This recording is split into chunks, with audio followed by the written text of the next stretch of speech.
What are these girls doing? They like messing with my papers. They like messing with me. They think it's funny. They think it's cute. They don't know how much work is involved to prepare everything and to give the world a good report. They have no idea.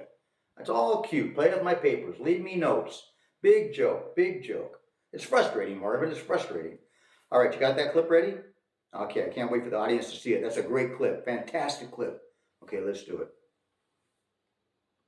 Good afternoon. I'm Steve S.H. Walters reporting for Breaking News 500 here in Vero Beach, Florida. Today's topic is the movie The Treasure of the Sierra Madre. Now, before we get started, give us a subscribe, a like, a thumbs up. We greatly appreciate you and it helps keep this content coming your way. Now, let's get on to The Treasure of the Sierra Madre. If you've seen this film and you're watching this report, I know you love this film because I love the film. Marvin loves the film. It's a great film. And if you haven't seen it, you're going to want to go see it after seeing this report. And you can see it at YouTube, Amazon Prime, Apple TV, DirecTV, and a few other places. Now, this film was filmed in 1948 in the state of Durango in the town of Tampico, Mexico. Humphrey Bogart is the star of the film, along with Tim Holt and Walter Houston. Did you know that Robert Blake was a young actor when this film was made, and he played the part of a Mexican boy selling lottery tickets? This is such a great film. It's a hard, gritty story. See, Fred C. Dobbs, played by Humphrey Bogart, and Bob Curtin, played by Tim Holt, they're a couple of down-and-out American drifters. They're broke, and they're on hard times, and they're down in Mexico, and they're trying to make it. And they're struggling, and we see some of their struggle, and life is hard, folks. Life is hard. They meet Howard, the old-timer. Now, he is played by Walter Houston. He's a prospector. He's a very wise guy, very knowledgeable. And they get to talking, and the three of them decide they're going to strike out and mine for gold. They're going to go up to those Sierra Madre mountains, and they're going to hit it rich. That's the plan. But it's not all easy as that. You see, they got the elements to deal with in Mexico. They got thieves. They've got Mexican bandits. And we've got a scene where they come across the Mexican bandits. Oh, it's a great scene. Are you ready for this, folks? Are you ready, Marvin? Hi, Marvin. Let's roll the clip. We are federales, you know, the mounted police. If you're the police, where are your badges? Badges? We ain't got no badges. We don't need no badges. I don't have to show you any stinking badges. Better not come any closer. No sea tonto, hombre. We didn't try to do you any harm. Why don't you try to be a little more polite? Give us your gun, and we'll leave you in peace. I need my gun myself. Throw that old iron over here. We'll pick it up and go on our way. You go anywhere without my gun and go quick.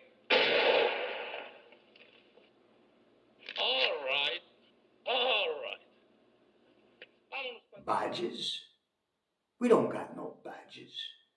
We don't need to show you no badges. Let's kill this pinche gringo ahora mismo. What was up with that crazy guy? Oh, let's get off of him and let's get back on to the report. You know, when they started filming in Mexico, right away they had problems. You see, the local newspaper printed an article that the American film company and the Americans really weren't being too flattering to Mexico. They weren't making Mexico look very good, and it created some problems. But lucky for the director, John Huston, he had a couple of Mexican associates that were able to speak to the president, and well, let's just say they were able to continue filming. That's typical of Mexico, folks. They wanted a bribe. They wanted a payoff. This stuff goes on all the time, all over Mexico. Believe me, I know. Now, along with that, they had a fight scene in the bar, and that fight scene was so involved it took them 5 days to film.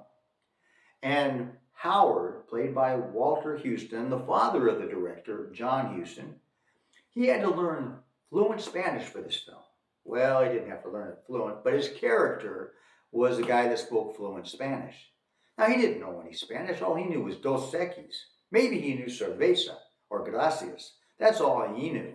He had to learn that language, so he memorized the lines. He studied and studied, and he delivered them spot on.